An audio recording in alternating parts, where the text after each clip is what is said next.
Bonjour Jonathan Mingoya. Bonjour Jean-Yves. Vous êtes le cofondateur de WebVeille, une société qui fait, son nom l'indique plutôt bien, de la veille d'informations sur Internet pour les entreprises, plutôt dans tout ce qui est conversation, forum, pour saisir un petit peu la teneur de ces discussions positives, négatives, par rapport à un domaine dans lequel une entreprise est active, c'est bien ça? Exactement, en fait nous sommes une start-up qui est active dans la gestion de la réputation des entreprises sur Internet. Ouais. Et donc pour cela, nous avons mis en place un système qui permet de traquer l'ensemble des espaces de discussion des internautes, comme vous l'avez bien cité, les blogs, les forums, les sites d'avis de consommateurs, Twitter ou encore Facebook, pour collecter l'ensemble des informations, les analyser et ensuite les restituer sur un tableau de bord qui est accessible en ligne. Ce que vous nous dites, c'est que c'est super tous ces outils en ligne qui existent, mais si on n'y va pas derrière pour aller effectivement interpréter ces informations qui sont émises, quelque part aussi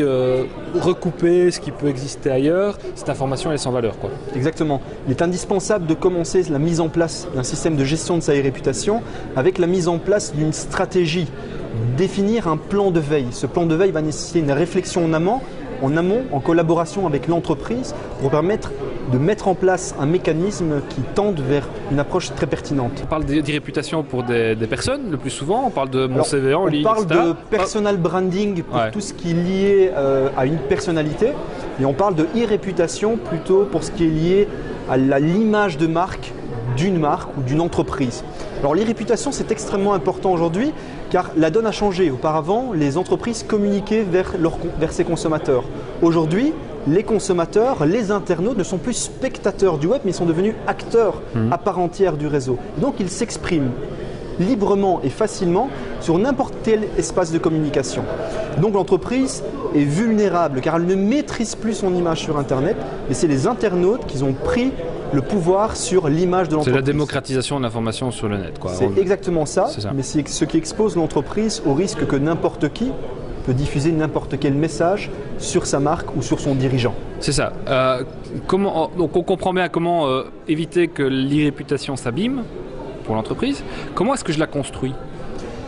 L'e-réputation, c'est une démarche qui doit être anticipative, qui doit viser en amont à créer un capital sympathie pour son public cible. Et pour cela, il faut communiquer, il ne faut pas hésiter à créer des défouloirs numériques où les entreprises, où les consommateurs, peuvent venir s'exprimer. Donc en gros, vous recommandez aux entreprises de créer leur propre forum sur leur site internet, quoi, ou sur leur page Facebook. Exactement, c'est une très très bonne manière pour éviter que les avis négatifs se dispersent sur l'ensemble du web.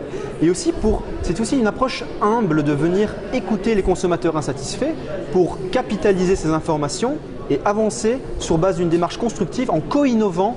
Je vais vous citer 2 chiffres pour vous montrer l'importance de l'e-réputation. C'est souvent 2 chiffres qui réveillent l'importance pour les entreprises de prendre conscience, de se conscientiser justement à l'insertion dans une telle démarche de gestion de l'e-réputation.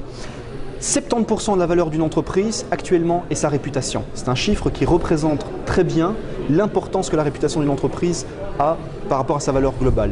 Et deuxième chiffre très important, aux États-Unis, aujourd'hui, 91% des consommateurs effectuent leur choix de consommation en fonction des avis exprimés par d'autres internautes.